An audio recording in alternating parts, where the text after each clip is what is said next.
Bonjour et bienvenue sur Business et Mindset by Gwen. Dans cette vidéo, nous allons développer les différentes astuces qui prouvent en fait que vous avez une bonne gestion financière. Cela vous aidera en fait dans la mesure où vous pourrez facilement atteindre vos objectifs et aussi avoir une bonne gestion financière, c'est la clé de tout business. Ici, nous abordons les sujets liés au business, aux finances, au développement personnel et à tout ce qui peut vous aider à avoir une ou plusieurs sources de revenus supplémentaires. Donc n'hésitez pas à vous abonner pour ne rien rater.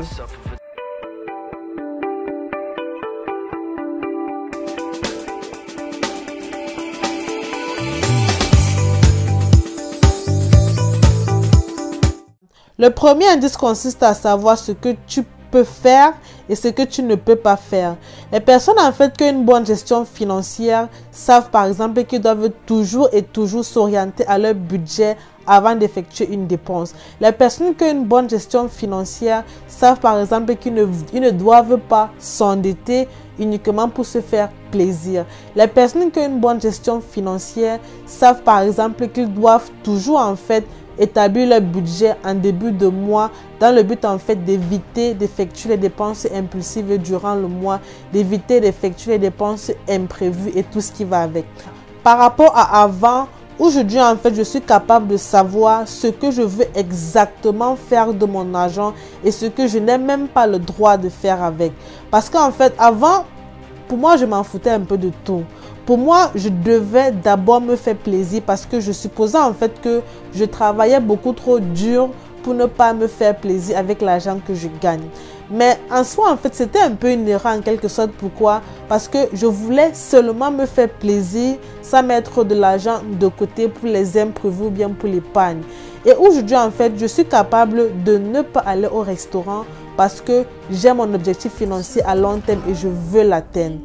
Quand tu sais exactement ce que tu veux atteindre, il y a des choses en fait que tu ne peux pas te permettre de faire juste parce que tu veux satisfaire tes envies. C'est clair en fait, l'argent qu'on travaille c'est pour soi, on a souffert pour avoir cet argent-là.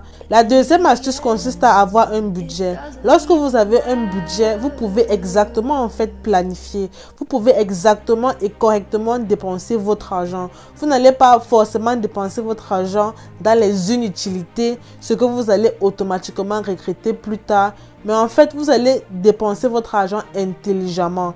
Parce que la plupart des gens en fait se disent que pour être riche par exemple ou bien pour atteindre une certaine indépendance financière, il faut à tout prix avoir beaucoup d'argent ou bien il faut à tout prix travailler dur.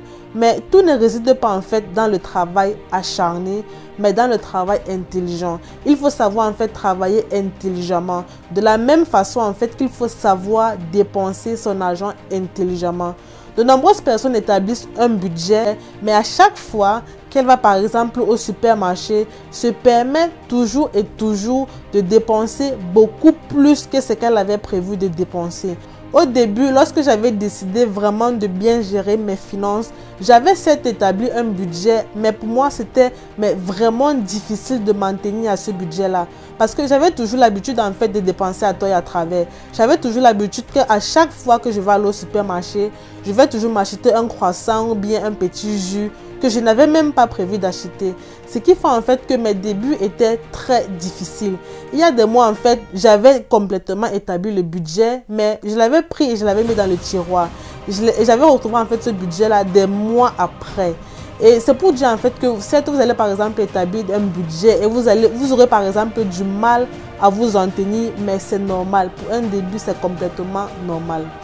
À mes débuts, certes, j'avais établi un budget, mais en fait, je ne le faisais pas de la bonne manière. Je privilégiais beaucoup plus mes envies, je privilégiais beaucoup plus les petites choses qui me font plaisir par rapport à ce qui est vraiment important pour moi, par rapport à ce qui va vraiment me permettre, moi, d'atteindre mes objectifs. Donc, lorsque vous établissez aussi votre budget, privilégiez en fait ce qui va vous propulser vers l'avant. Privilégiez en fait les dépenses qui vont vous apporter une certaine valeur. Ne privilégiez pas forcément les loisirs ou bien les restaurants, les voyages. Certes, les voyages sont importants, mais privilégiez d'abord ce qui va vous faire grandir. Privilégiez d'abord ce qui va vous permettre en fait d'atteindre rapidement vos objectifs. Et quand vous établissez votre budget, rassurez-vous toujours en fait que vos dépenses ne dépassent pas vos entrées d'argent. Parce que si vos dépenses dépassent vos entrées d'argent, vous serez toujours tenté à vouloir contracter des dettes dans le but de combler le vide. La prochaine idée consiste à acheter des articles avec l'argent que vous avez. Si par exemple vous voulez vous offrir quelque chose de beau, un objet de valeur et que vous n'avez pas l'argent à disposition, c'est préférable en fait d'établir un budget pour cette dépense-là. Établissez un budget et dites par exemple que bon, pour m'acheter par exemple ce bijou de valeur, je vais épargner 100 € chaque mois ou bien 50 € chaque mois en fonction de votre situation financière. Par exemple, moi je me rappelle, à chaque fois que je veux m'offrir quelque chose de beau, à chaque fois que je veux vraiment me faire plaisir, j'établis vraiment un budget pour l'objet que je veux m'acheter. Si par exemple je vais acheter un vêtement vraiment coûteux ou bien une chaussure qui coûte vraiment cher, en fonction de mes envies et en fonction de ma situation financière, je prévois vraiment un budget. Cela m'évite en fait de contracter les dettes dans le but d'acheter l'article souhaité. Donc j'établis un budget et chaque mois je mets de l'argent de côté. La prochaine astuce consiste à éviter de payer les frais bancaires. À la fin de chaque année, ma banque en fait m'envoie un récapitulatif de tous les frais bancaires que j'ai eu à payer durant l'année. Et je me rappelle bien, il y a de cela 2 ans, à la fin de l'année, j'avais payé 10 € de frais bancaires. Pour la simple raison que j'avais programmé beaucoup de virements automatiques. Par exemple, à l'époque là, j'avais acheté mon ordinateur et je devais le payer sur 2 ans. Donc, je devais le payer en fait en tranches pendant 2 ans. Et j'avais programmé tellement de virements automatiques. Et régulièrement, à chaque fois que l'entreprise en question venait chercher l'argent dans mon compte bancaire, la somme n'était presque jamais suffisante. Donc, pour le simple fait qu'ils sont venus chercher l'argent dans mon compte et la somme en fait n'était pas suffisante, ils débitaient à chaque fois 1 € de plus. Donc, je devais payer 1 € comme intérêt.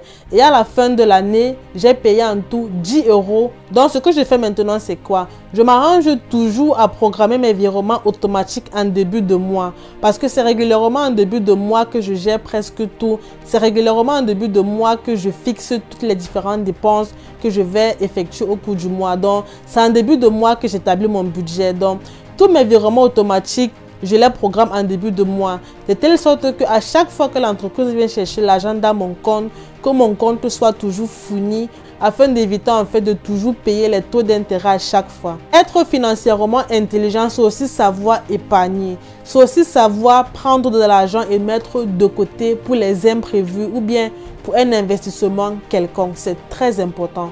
Parce que par exemple, vous ne pouvez pas prévoir quand est-ce que vous allez tomber malade ou bien vous ne pouvez pas prévoir quand est-ce que vous serez en difficulté. Dans mon cas, avant même de commencer à établir un budget en début de mois, je prends d'abord une partie de mon salaire et je mets de côté pour l'épargne. C'est très important pour moi. Je prends d'abord cet argent-là, je mets de côté pour l'épargne.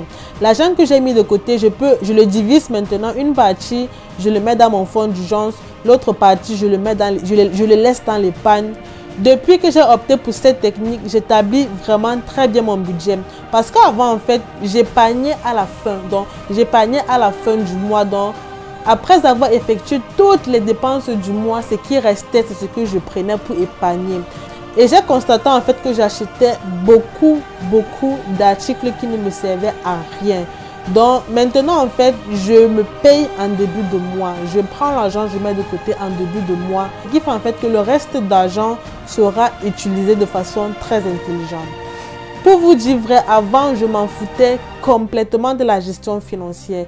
Mais quand j'ai compris que avoir une bonne gestion financière, c'est la clé de tout business, alors là, je ne joue plus avec. En fait, j'ai même installé les notifications dans mon compte bancaire de telle sorte qu'à chaque fois, par exemple, qu'il y a une sortie ou bien une entrée d'argent, je suis automatiquement au courant à l'instant T.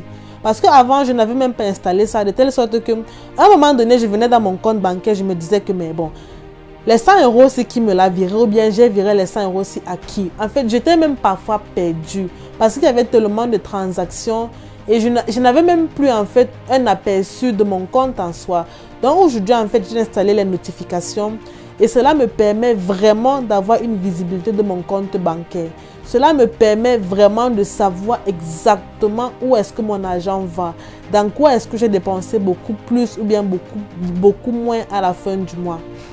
Les personnes qui ont une bonne gestion financière savent que lorsqu'ils doivent par exemple effectuer un certain nombre d'achats, ils doivent aller avec une liste.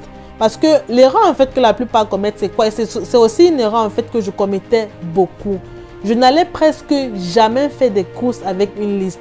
Pour moi en fait, je me disais que non, je vais partir prendre ce que j'ai besoin, ce dont j'ai besoin, ce que je vais utiliser, ou bien ce que j'utiliserai.